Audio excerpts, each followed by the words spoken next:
Bonjour à tous.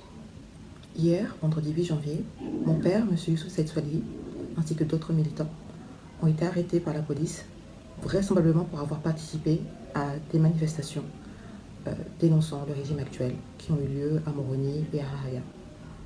Mon père était présent à Rahaya et il a été arrêté à Nsaouine. Aujourd'hui, je fais cette vidéo parce qu'il est emprisonné, nous n'avons pas de nouvelles, nous ne savons pas quel sort lui sera réservé à lui et les autres personnes qui ont été enlevées, enfin qui ont été arrêtées, mais pour moi c'est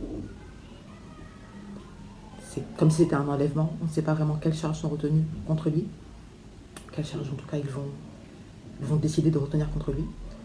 Et donc aujourd'hui, qui est un jour un petit peu spécial parce que c'est le jour de son anniversaire, j'ai décidé de lui écrire et de faire cette vidéo publique parce que je pense que ce qui se passe aux Comores en ce moment mérite qu'on en parle, mérite qu'on explique, qu'on prenne le temps.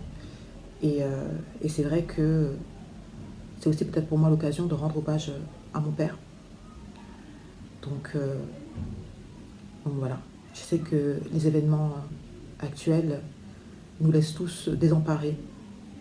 Je pense que surtout ceux qui sont ici en France peuvent se sentir impuissants.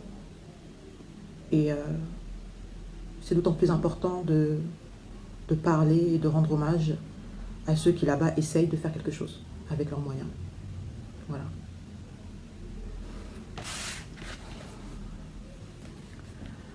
Cher papa, en temps normal, c'est en privé que je t'aurais écrit. Un petit message, un emoji. Mais nous ne sommes pas en temps normal. Alors je t'écris. Et ma lettre, je la crie au monde entier, en espérant que ces mots te parviendront aujourd'hui. Que là où tu es, dans les geôles de notre pays, seul, tu saches que l'on ne t'a pas oublié. Toi, le vieux fou, qui s'acharne à te battre pour la grandeur d'un pays qui s'ignore. Car oui, notre pays est grand, et il ignore sa grandeur. Fou car il faut être fou, pour préférer la dureté du champ de bataille au confort et à la sécurité offerts par l'exil, près de tes enfants et de tes petits-enfants. C'est un choix que je respecte, mais je sais que nous ne sommes pas nombreux. C'est une décision qui t'honore, mais malheureusement, je sais que vous n'êtes pas nombreux à l'avoir prise. Comment tu fais, papa? Où trouves-tu la force de continuer à te battre pour les Comores, malgré les moqueries?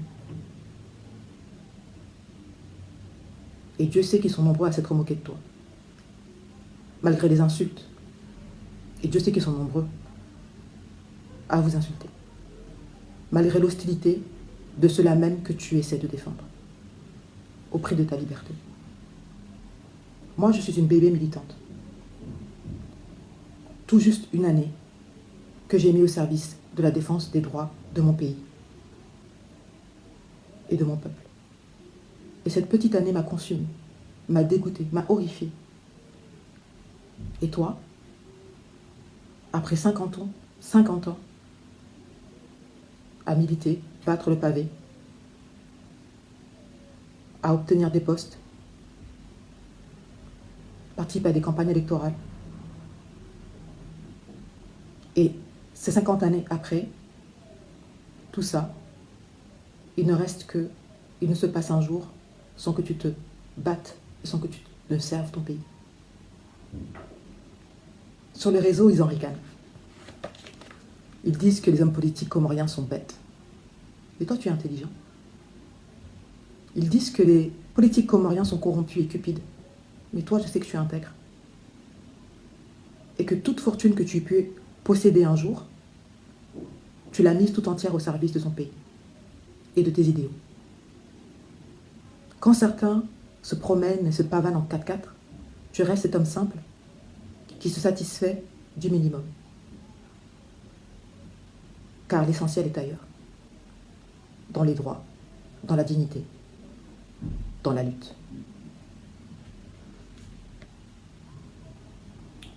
Pour la défense du peuple et pour l'éducation. Tu es économiste, tu as été diplomate, Tu as été ministre, président de l'Assemblée, tu as été militant, tu as été président du parti Djawabou. Mais laisse-moi te dire que le rôle dans lequel tu as le plus brillé, pour moi, c'est le rôle de professeur. Tu enseignes à l'Université des Comores, mais surtout tu m'as enseigné à moi. J'ai été l'une de tes premières élèves. Tu m'as appris énormément de choses. Je pense que politiquement, j'ai énormément hérité, énormément appris en te voyant, en t'écoutant. Et je me rappelle comme c'était hier, de quand à 6-7 ans, tu m'as installé sur tes genoux et que devant le JT, tu m'expliquais exactement qu'est-ce qu'était la droite, qu'est-ce qu'était la gauche. Tu m'expliquais le rôle des responsables politiques. C'est peut-être pour ça qu'aujourd'hui, j'ai de grandes attentes pour mon pays. Je sais ce que l'État nous doit. Je sais ce que les ministres nous doivent. Je sais le rôle des serviteurs de l'État. Et tu as mis ces attentes en moi. Tu sais que notre pays est capable de les satisfaire. Qu'il y a des hommes et des femmes qui sont prêts à servir ce pays et non pas à se servir. Et je sais que tu en fais partie. Donc tu m'as appris à comprendre la politique. Tu m'as appris à être fier de mon pays, de mon peuple. Tu m'as montré qu'il n'y avait aucune honte à croire en ses idées et à se battre pour ses idéaux et ses droits, à tout prix, même au prix de sa famille, même au prix de ses ambitions personnelles, au prix de sa carrière.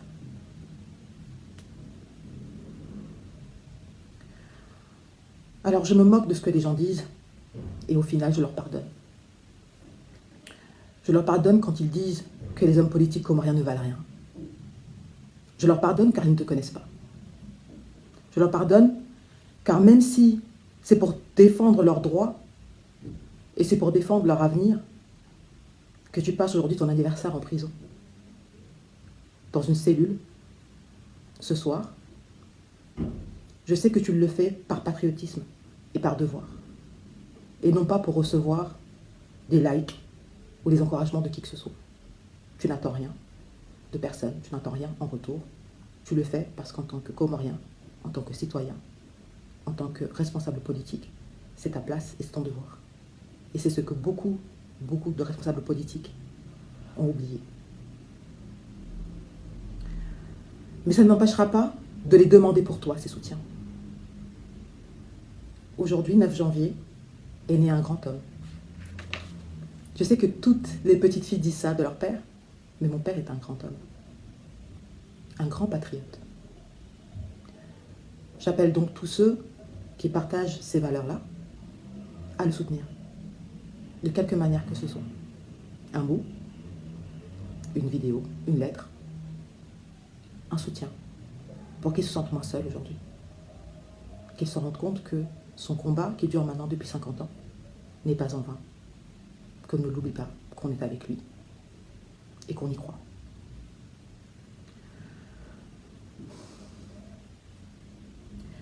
J'appelle donc tous ceux qui croient en des Comores meilleurs, qui veulent, qui appellent de leurs vœux, qui prient pour que notre pays soit libre, que les droits y soient respectés, qu'on puisse y manifester pacifiquement en paix,